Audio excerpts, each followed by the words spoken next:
Selamat pagi teman-teman. Perkenalkan, kami dari kelompok 1 akan mempresentasikan hasil diskusi kami. Kepada teman-teman yang akan mempresentasikan, waktu saya persilakan.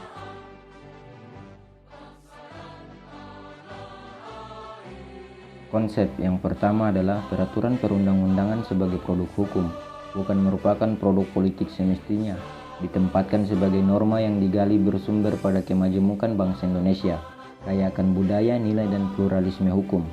Yang kedua, peraturan perundang-undangan dimaknai sebagai peraturan tertulis yang memuat norma hukum yang mengikat secara umum dan dibentuk atau ditetapkan oleh lembaga negara atau pejabat yang berwenang melalui prosedur yang ditetapkan dalam peraturan perundang-undangan.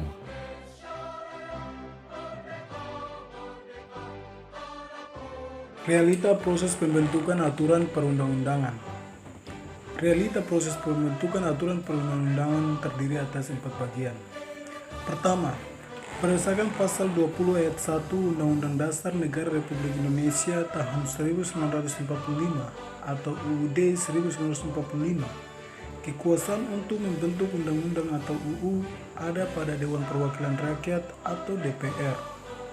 Kedua, di dalam pasal 20 ayat 2 UUD 1945 diatur bahwa setiap rancangan undang-undang atau RUU dibahas oleh DPR dan Presiden untuk mendapatkan persetujuan bersama. Ketiga, proses pembentukan UU diatur dalam Undang-Undang Nomor 12 Tahun 2011 tentang pembentukan peraturan perundang-undangan atau UU 12/2011. Sebagaimana yang telah diubah dengan Undang-Undang Nomor 15 Tahun 2019 tentang perubahan atas Undang-Undang Nomor 12 Tahun 2011 tentang pembentukan peraturan perundang-undangan atau UU 15/2019.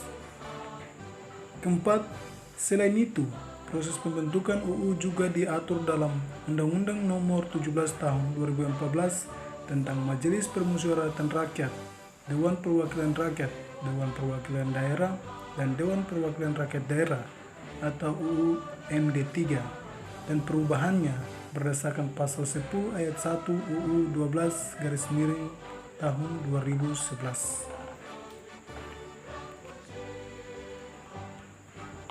Adapun masalah yang kami ambil, yaitu masalah hukum Undang-Undang Cipta Kerja. Draft Rancangan Undang-Undang Cipta Kerja telah resmi diserahkan pemerintah ke Dewan Perwakilan Rakyat pada Kamis 13 Februari 2020. Pemerintah menargetkan pembahasan rancangan yang disusun menggunakan konsep hukum Omnibus Law tersebut rampung dalam 100 hari. Terdapat beberapa hal yang perlu dipersoalkan secara hukum dalam proses pembentukan undang-undang itu. Pertama, meski draft rancangan sudah diserahkan pemerintah ke DPR, hingga kini belum ada draft dan naskah akademis rancangan itu yang dipublikasikan secara resmi. Sejauh ini, masyarakat hanya mendapatkan draft yang beredar melalui aplikasi percakapan online. Draft yang beredar tersebut berisi 15 bab dan 73 pasal, serta merevisi 79 undang-undang.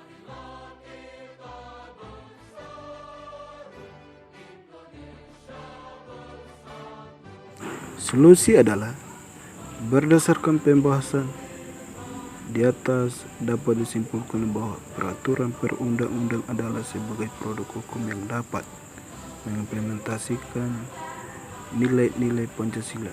Maka dari itu, proses persidangan yang dilaksanakan oleh lembaga legislatif dalam rangka pembentukan aturan perundang-undang melalui musyawarah mufakat untuk mencapai suatu tujuan harus juga dapat dipublikasikan kepada masyarakat.